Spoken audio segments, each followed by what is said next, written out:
So Urban Life Solutions, correct? Is the name of the this giant you built. Yeah. And well, let's clarify that. I didn't build it. A great giant group started. Okay, yeah, a great group of people have built it, and like I said, it's never about one person. So, I was lucky to work with a great group and had some help, in the end from private equity. They stepped in and helped us build some stuff there too. So it was a good team effort all around. Well, and it takes a special individual to start something like this and have the vision to just go that big and build the team, right? So if you don't mind touching on that, growing up playing hockey competitively, and then got into the landscaping. What was it? What year was it? 89, was it? Yeah, good memory, Charlie. So 1989, me and a buddy of mine wrote a kind of an MBA level paper for our, we were both in BCom program at University of Calgary. At the time it was called Haskayne School of Business. So actually still called that, but yeah, it was a good business school. So we did that, and then in the summer of 1989, just started to kind of launch it. So my brother and his best friend had some lawn and spraying franchise, and we bought one, and we were kind of like two separate entities. But by the end of 1989, we kind of merged them together. And then over the first probably till 1993, we played around with it a lot. But then in 1993, it ended up just being me and my brother's best friend, who I'd say is one of my best friends now too, and we kind of went on this adventure together for quite a long time. And then in 2012, we went our separate ways. And then I continued to build the business up until just recently. But yeah, it was fun and lots of good times. We employed lots of sports people, and it's been a crazy ride. Life goes by quick. But yeah, look at you, like 17. I'm like, oh my goodness. Like I said, when I was 17, that summer I made $6,200, and charity's making a $1 million business. I know you didn't put that in your pocket, but but you did great. So you went to school. Lots of corporate stuff is what they teach in school. Why didn't you go that route? Why the trades? Why this perception of the trade? Yeah, it was weird because, like, especially at that time, University of Calgary was like, I think it was second to the Queens for business school. So there was a lot of like headhunting there, and a lot of my classmates would wear like suits and jackets to work. The old Alex P. Keaton. I don't know if you remember that show. But anyway, I just wasn't in the mindset for that. It was like a really, corpified kind of education where they kind of set you up to go work for other companies, and there wasn't a lot of entrepreneurship. And that's what kind of drove me to sign up for that third year. There was an entrepreneurship class. It was the only one. Like, we have to take 40 classes to get degrees, and there was one on entrepreneurship. And I wish it was the other way around, 39 on entrepreneurship and one on business stuff. So when I left, we'd already had the business for a year at university, and I was like, I don't want to go downtown, put a suit on. I want to be outside. I want to feel the sun on my face, and, or be out in the snow. And I just couldn't think about, going from such a physical lifestyle where I was playing hockey every day at a high level, working out all the time, and then all of a sudden just going to work and sitting at a desk, at a cubicle. Remote working was not even really existed back then. So, you're expected to be down at the office at 7 and stay till 5, and you're locked in a tower somewhere in downtown Calgary trying to make some oil company some money. So wasn't for me, and just decided I was just going to stick it out, and we launched ULS on a bigger platform, and I started to kind of think, well, what could this be? Yeah, right on. Good. You were talking about stages the other day. Briefly, let's touch on those super quick, going from stage one and the lessons that you learned in each one is really what I took away from your talk the other day. And you want me to give you my real stages, what I called them? Oh, I want it all. So first stage for me, I called it, you have to fight for your right. And like I said, that wasn't Travis Kelce that did that. 1986 Beastie Boys, right? off the album License to Ill. And, really that first 2 years for me was a struggle, and it was really about, how do I get my head around this? I wasn't 100% sure I was doing the right thing. I had a business degree, I had kids, and, it was a struggle to really decide if this is what I wanted to do. So I got through that, stage, and I kind of went through some trying times, but after the end of the 2 years, I really realized that, this is what I want to do. And in 1981, I'm like, I'm all in, right? So, that first stage, you got to fight for your right. It's really, you're fighting for your right to do it. Like, do you really want to do it? You got to fight through these doubts in your mind, and you got to fight for this, to create this vision in your mind. So at the end, I did that. And, really what I got out of it, and, the lesson that I learned was that, you got to put your time in and kind of figure out what you want to do before you lead other people. So then, that led me to stage 2. For me, I call it wear a helmet, take a bullet, like the old Platoon movie, Tom Berenger, running up the hill, bang, bullet off the helmet. And I was really, I really led by example through that. So that was basically 91 through 1999. And the business really, it didn't grow too fast. At the end of 99, we were about 1.4 million. But it was a great time. I was kind of the mentality, first to the shop, last to leave, worked, led by example, was in the field, did the accounting, did the payroll.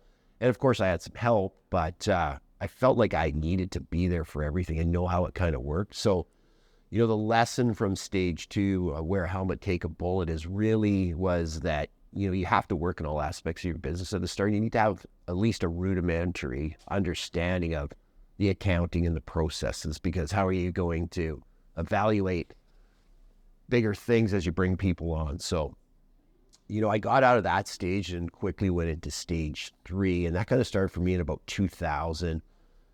And I call that stage delegation builds the nation, right? They like that one. Yeah. The delegation builds the nation. And that's when I really spent all my time either delegating, educating, or facilitating. And over that time, I read some great books. One on culture by Chip Connolly, great companies get their mojo from Maslow. And that kind of really solidified in my head, what was important about culture. And so we spent a lot of time doing culture building. And then the end of, stage 3 came, which was, roughly around 2009. And really, I delegated a lot of stuff off. And my big lesson over that stage was, that you have to delegate. Like, great leaders have to learn how to delegate. And there's this misnomer that, well, I'm going to delegate everything off and I'll have nothing to do. But bam, as soon as the last thing's delegated, something else shows up. And, it's like that one door, closes, another one opens. And it's just like, you dump out your pail of work and delegate it. And then all of a sudden it starts raining and it fills it back up. So yeah.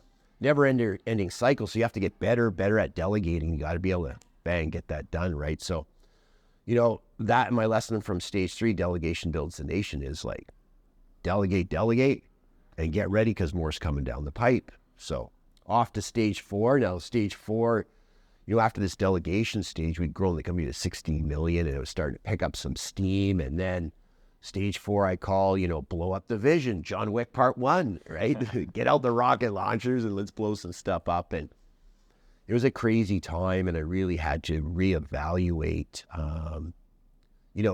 who was working, that Jim Collins, who's on the bus, and get him on or off the bus, and then also services. And, we've talked a lot about that, this concept this week, Charlie, about focusing, like, what do I want to do? And that's kind of where I was. Like, we were doing everything, residential, commercial, tree work. We were doing construction projects, a lot of snow and ice management. So I decided to cut out a few of the services. So the first one we cut out was residential, which was tough for me because these are people that built the company on. They were my first clients. So, so how do you take the emotion out of that? Because there's a connection there. Those are like you said, it helped you build that. I mean, it killed me. I wrote a letter to them, like just thanking, like a thank you letter. And I had to write it a lot because the first few copies were stained with my tears. I mean it. Like, I would start crying. I was like, what are you doing? Why are you crying about this? But it was because, it was, Mrs. Nezik, and we watched her, her husband die, and we were there for, cutting her grass, and she always wanted to come in and have a gin and coffee, but she'd mix coffee and gin together. Crazy. And I drink it with her because I just I got to, because I just love her. Speed up your guys' production. Crazy, yeah. It went on, and then other clients had passed away, and how we helped their kids, maybe move stuff out of the house and got to see people that were young that, you know, we landscaped their house, now we're looking after it, and then they have their first kid, and, you know, Mrs. Smith's kids we played ball hockey with for 5 minutes too. We had so many hockey players that worked for us and they wanted to hang out. So it was really, really tough decision, but I knew we had to do it, and mostly because a lot of our costs were associated to the increases in like safety and getting our core and everything around that. So when we put that costing into residential, our prices just kept getting higher and higher. So it was a way to simplify the business. We got rid of that. We had probably the second biggest tree company in our city, and so we shut that down, and that was a tough one. We had like ISA certified arborists and everything. So shutting that down was a hard decision because we felt like it was a step backwards. We had like lots of big equipment, but really expensive equipment, and then the safety thing, and we needed some cash because we were going through a tight time. So we, you know, sold that all off, and, you know, probably, I would say maybe really 42 days, everything was gone, you know, and all of a sudden, you know, we got 900,000 in cash in your hand, just put it back in the business. And so we pivoted a bit. And then really the biggest thing, you know, for me was, you know, trying to figure out who should be on the bus. And, you know, really everybody there was great. We didn't really have to get rid of anybody, but, you know, it's hard to say it, but me and my partner, who I love, he's like, I call him my second brother, right? The one, my mom gave me one, and then life gave me one. Yeah, so don't want to start crying, Charlie, but he was an awesome guy. And, you know, but we just didn't have the same vision. And it was a really hard time, not just for me, but for him too. And, you know, I'm actually proud, like, that we could navigate through it. And I cut him a pretty good check. And he's went off and he's super successful. We're still great friends. We still play hockey every Friday together. Right on. He's always calling me, I'm calling him. We're there for each other. So I was happy that we could get out of that. But, you know, really that stage, you know, blow up the vision, John Wick Part 1 is really, you know, sometimes as a great leader, you have to do some hard stuff. And sometimes you have to make decisions that not everybody agrees with, but you're looking for, how do I move the majority of this company forward? And how do I look after the majority of the people? And sometimes it's just part of business, especially as you get bigger, is that you have to make some difficult decisions. Now, you know, that's kind of where I was then. And, you know, I felt like I'd reset the company. So, you know, went to stage 5, and stage 5 for me was, you know, keep it simple, stupid, the acronym KISS. And I'm not talking about Paul Stanley and Gene Simmons here, but, you know, how do I simplify the business? And, you know, I was getting to the point where I felt like I was like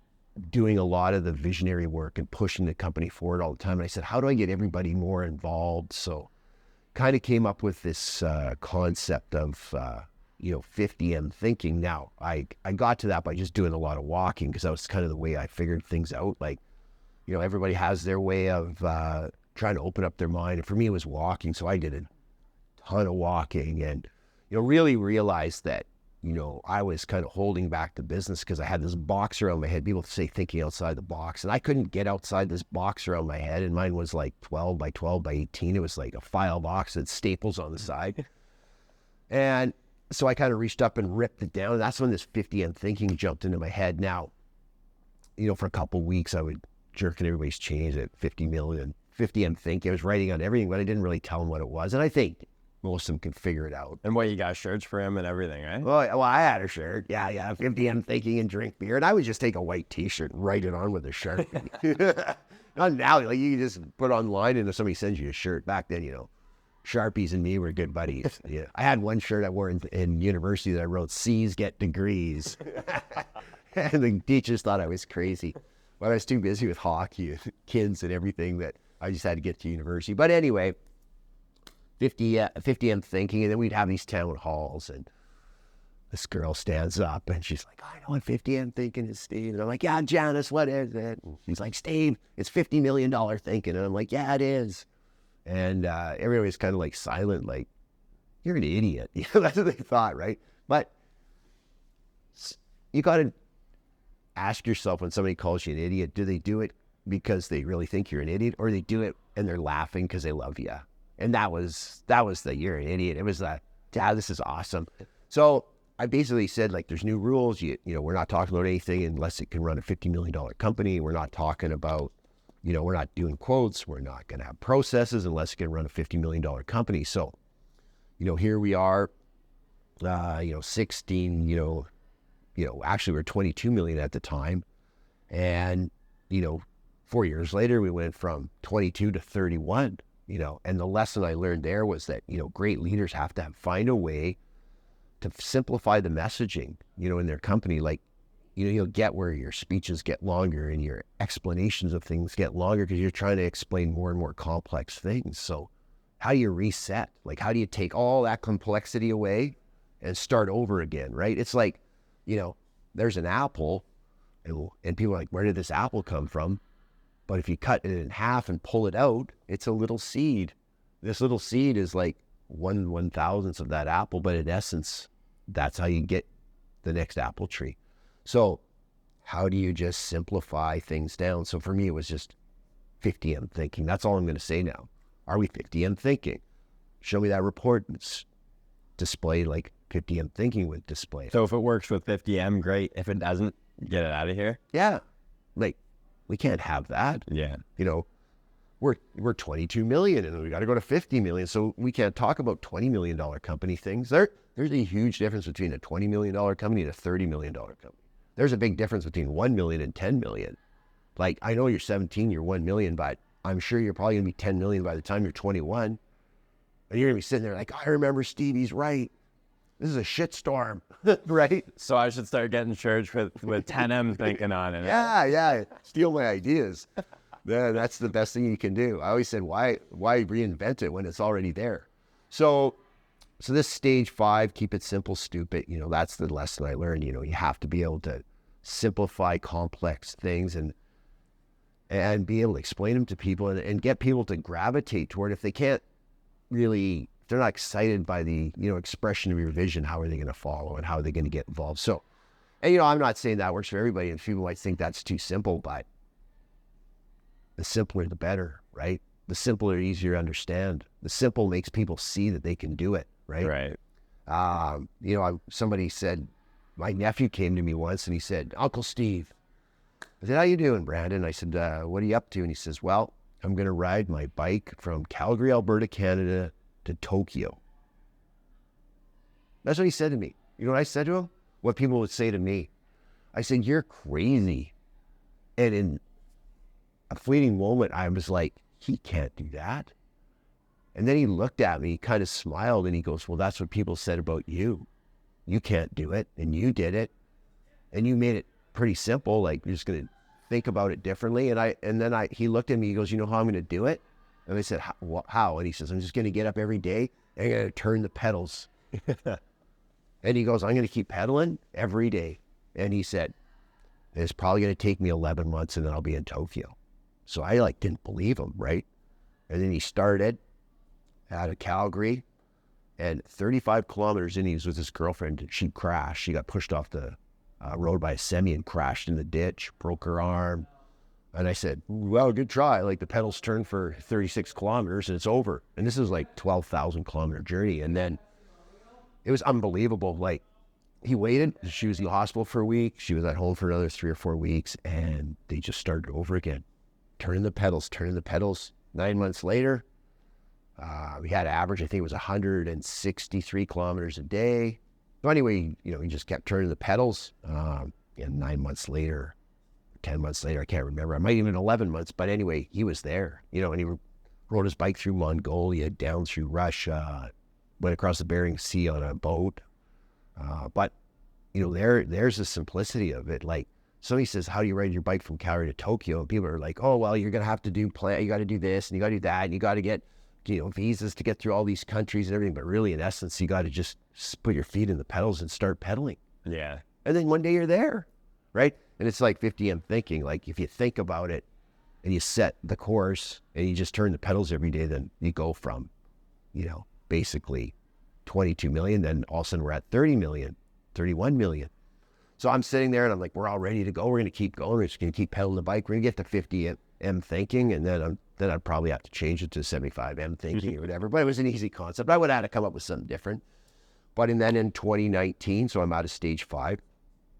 And then 2019 came and I got a call from private equity. So I had in the back of my mind, like, one day maybe I'll sell this. So, we met with my senior management team, we banged it around, and then we decided, no, we're going to sell a majority interest. So we sold off a majority interest in ULS, and, immediately things started to happen. And they hired me back as a CEO for all of Canada, and then the corporate development officer, and worked with a great group of people, great people from all over Canada. And then, at the end of 2023, we were roughly around 100 million. Now, 69 million came through from mergers and acquisitions that we had added on, and built a pretty dynamic and interesting business. So, but really, stage 6 for me was kind of like, oh shit, you mean I got to learn more stuff? Like, oh shit, you mean I'm not that good? Like, I'm not that good, because now I was around, a whole different level of business. So I would have classified myself as maybe more of an entrepreneur and a gritty dreamer. And, now the organization went from like an entrepreneurial based, let's do crazy stuff, to more of a financially driven corporate company. And for me, I struggled with that, and that's why this leadership stage 6, you got to realize, like, even when you think you got it all figured out, you might have to reevaluate and change. So I had to change from, an entrepreneurial with these big ideas to, how do I feel the trends and what's going on? And really, I felt like, like a GM of a hockey club, right? Like, do I have the right players? How do we keep all the players around? And, this guy's got this contract, but what does this guy have? And how is this going to affect the whole team? And just kind of feeling that day-to-day kind of energy of the company. Now, I was always fairly good at that, but I wasn't as good financially at running companies at that level. And I think that, for me, it just became kind of not fun. I didn't enjoy it as much. And, my lesson, at the end of this, stage 6, like, oh shit, I got to learn more. And I did. I learned tons. But the end, the lesson was sometimes you got to know when to leave your company. And, you think about that at your age and what you're doing, you probably think, like, I'm going to do this forever. But you won't. And keeping your eyes open to realize when you do become the pylon in the way. Yeah, like, you got to, well, thanks, Charlie. I didn't think I would go high on it. But, you got to, like, go.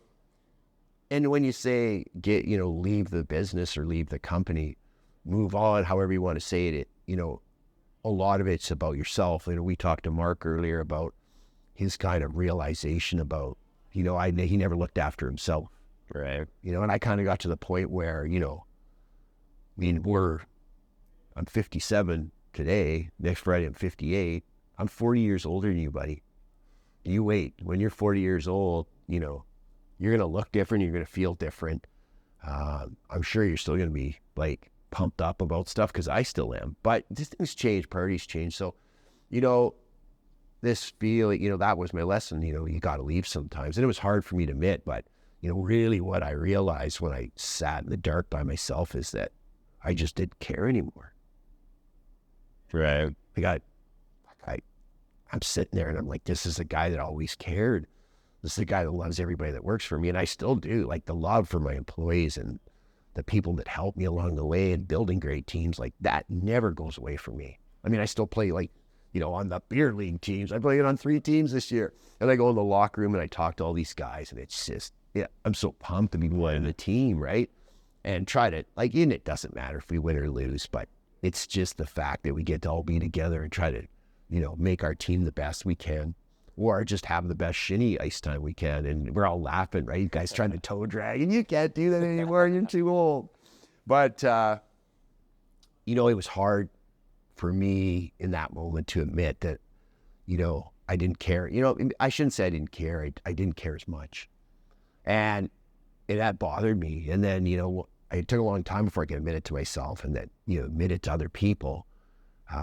But I think it's part of the evolution of being a leader, is to realize, like, if you don't want to be there, you really have to. It's not fair to stay.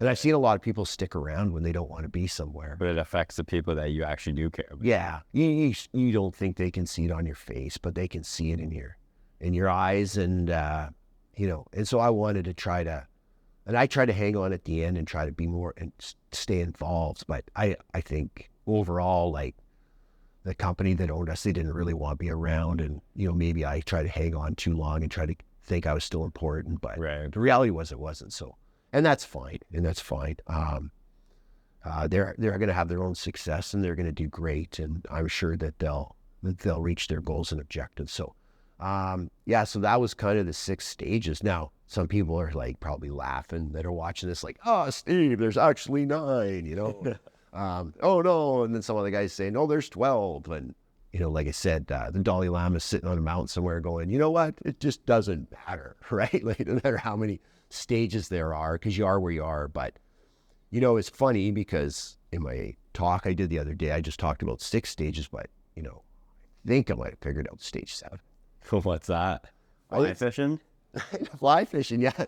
Well, I think fly fishing is great, and I did a lot of that last year. But I think stage 7 for me might be more like being a mentor, passing down information, being there for others that have went on this journey when they need to ask a question. Like we've had a lot of good conversations this week, and I can't believe the fantastic people that were at this Element event. Hey, Oh yeah. wow. It's like the rock stars of landscape. I know. Eh? Yeah. And it, there's some great people, talk to Paul from Landscape Facts. He's just went through a great journey, and Troy's crazy, pink shoes. And how much fun did we all have? Like, wow. Mark did such a great job kind of guiding us all through it. But just really, it's about bringing together a community. Yeah. So, I look at it now, here's stage 7.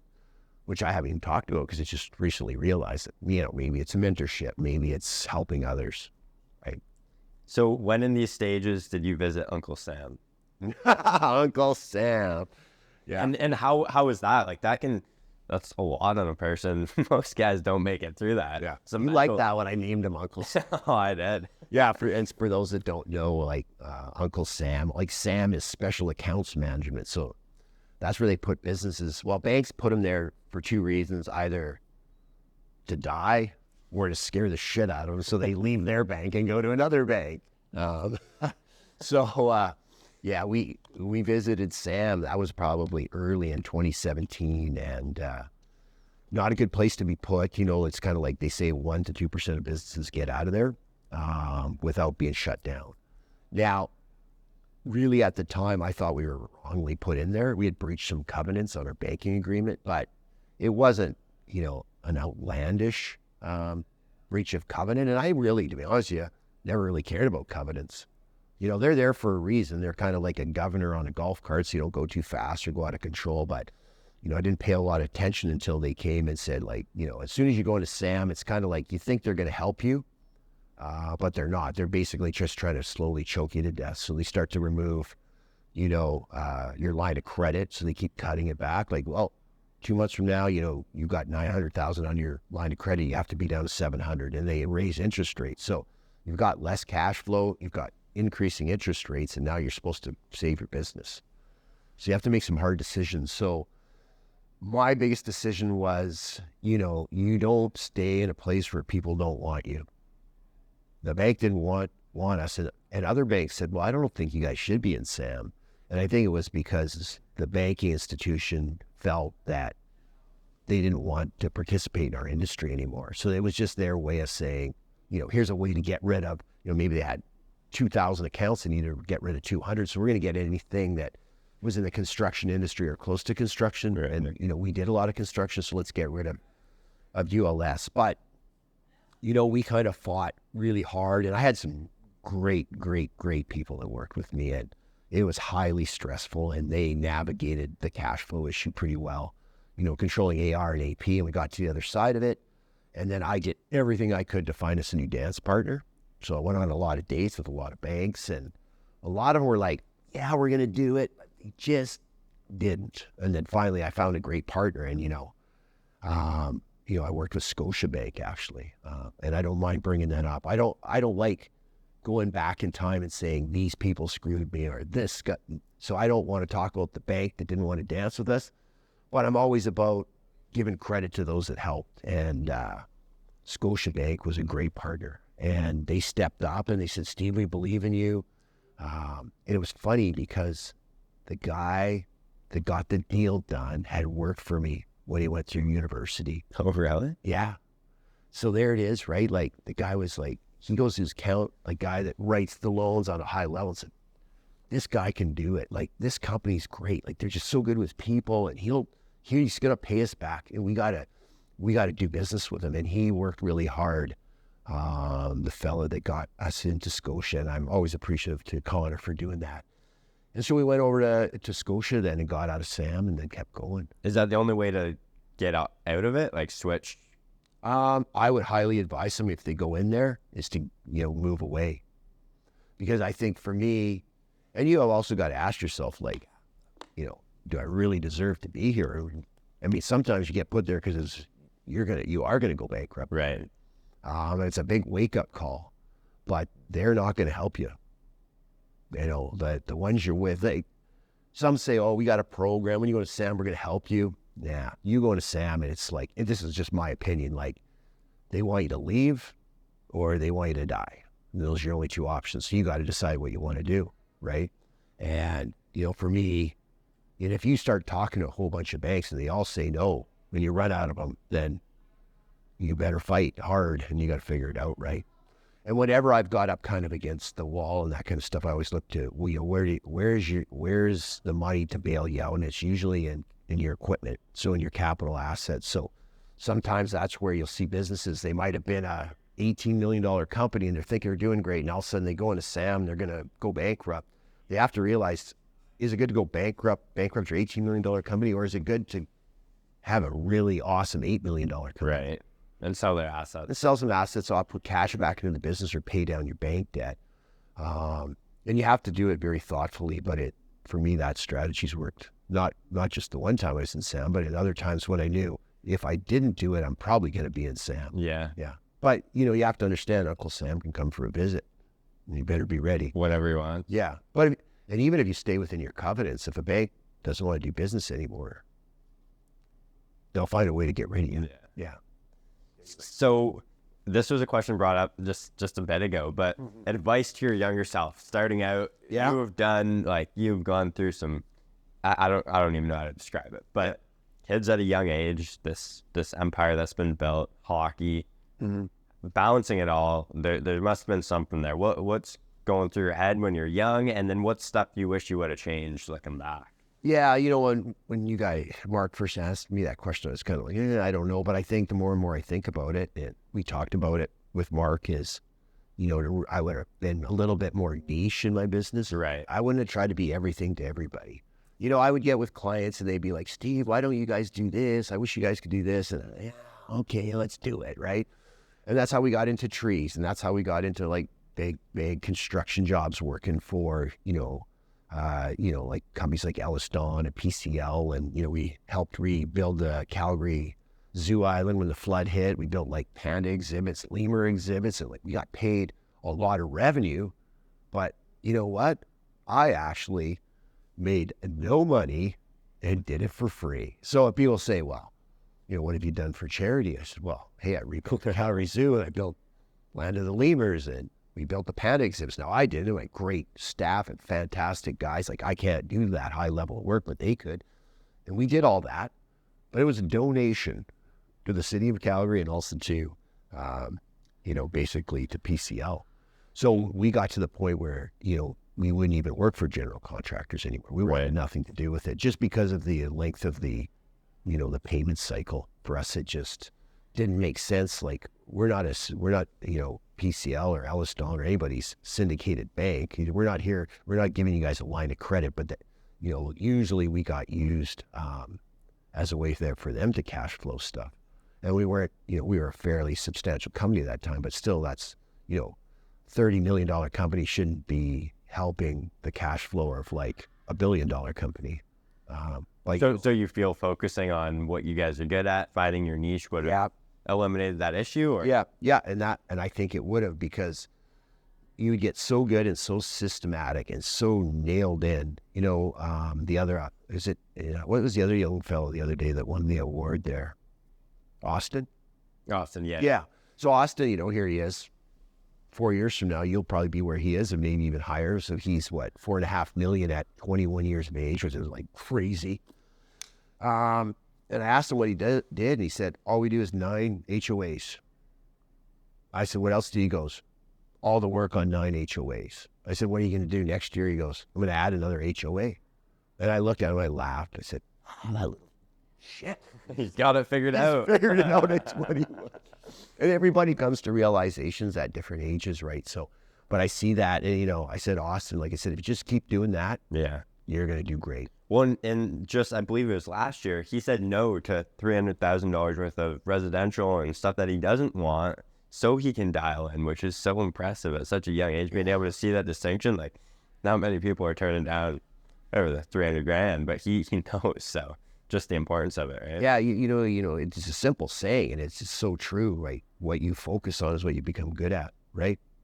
Like if you see a kid and, you know, it's the middle of summer and he's out shooting hockey pucks off his mom and dad's garage door, and it's like 30 degrees Celsius because we're Canadians. And then the next day you go by and it's 3 o'clock and he's shooting pucks off the door. And then you go the next day and he's shooting pucks off the door. You got to stop your vehicle and maybe write the kid's name down, because you're going to see him somewhere one day. Because in the middle of summer, when all the other kids are at the swimming pool and this kid's, you know, rifling pucks around, that's what it takes. It's like, you know, it's like putting in the reps. Yeah. You know, people are often, like when I was younger, I was kind of like in fairly good shape, and people would be like, oh, how do you stay in such good shape? And I'd be like, wow, I like, what's your program? Like, what? I'm like, I got no program. My program is like, show up, put the time in. What do you eat? Yeah. It's like, you know, eat good food, go to the gym. Oh, but, you know, don't you have a trainer? Like, don't you, like, you know, don't you watch these videos? Like, who you kind of watch on social media? Nobody. They just go. Right. Well, what do you do? Whatever I feel like doing that day, right? Just showing up. Showing up. Like, that's half the battle. Like, show up. Yeah. Show up. And I, you know, I always talk to people about this concept of dream talking, where you sit with them and they talk about what they're going to do with their life and all the stuff. And then, but it's talk. And then I'll say, so what are you doing tomorrow to make that happen?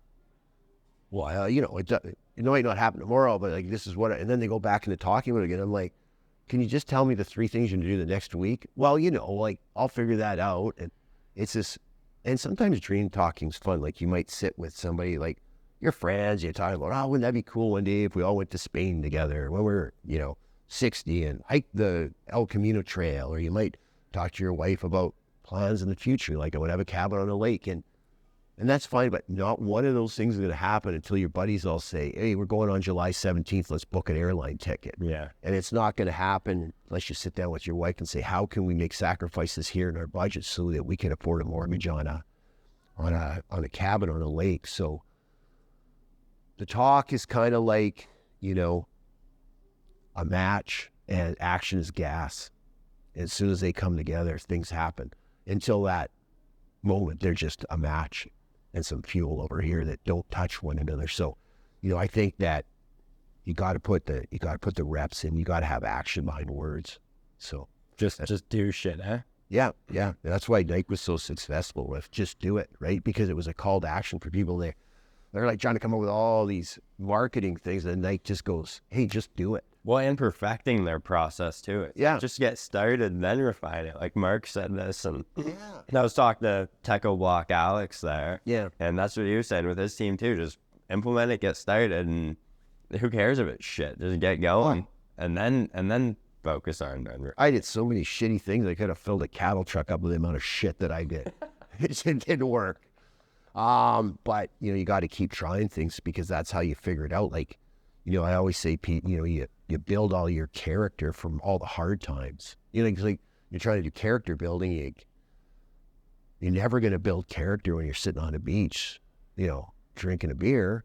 Now, you have to do that once in a while because you need a break sometimes from character building, because character building's hard. Like, it should feel hard. It should feel scary. And to always be in that state of character building is, you can't do it. It's non-sustainable. It's like you have to go to bed at night and rest. So resting for character building is holidays, or maybe on a Friday night having too many beers when you know you shouldn't, or, you know, eating like a hamburger and the fries, right? Those are great. What, do you split them apart?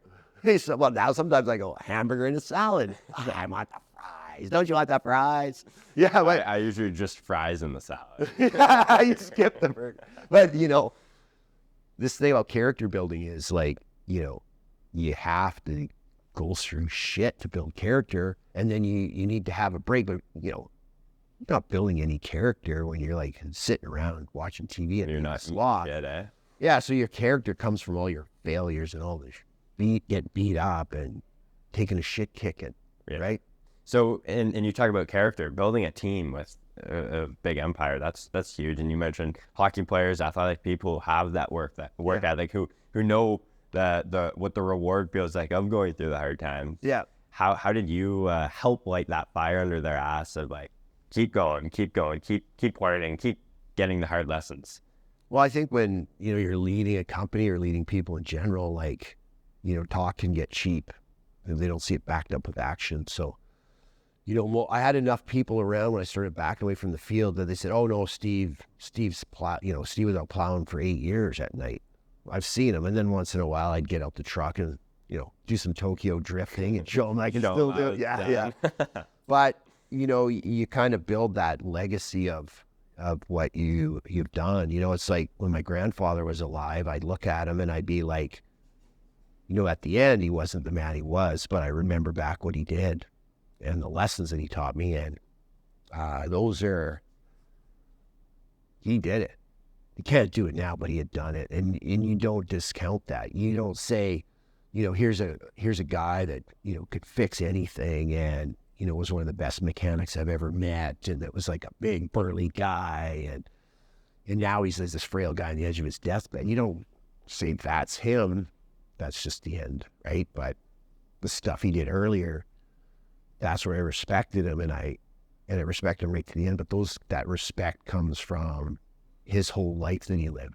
And the hard times. And it's the same with leaders, right? Like, if you look, and that's why, for politicians, what are the first thing they do? And other politicians start to go back through their history. Where do I find those character flaws that I can attack? Like, you want this guy as your leader, but he did this. Do you want to be, and that's all politicians do, which I think sometimes is unfair. I think if you went through everything I ever did in my life, I've made some mistakes and some of them I'm not proud of. But it's how you react to that.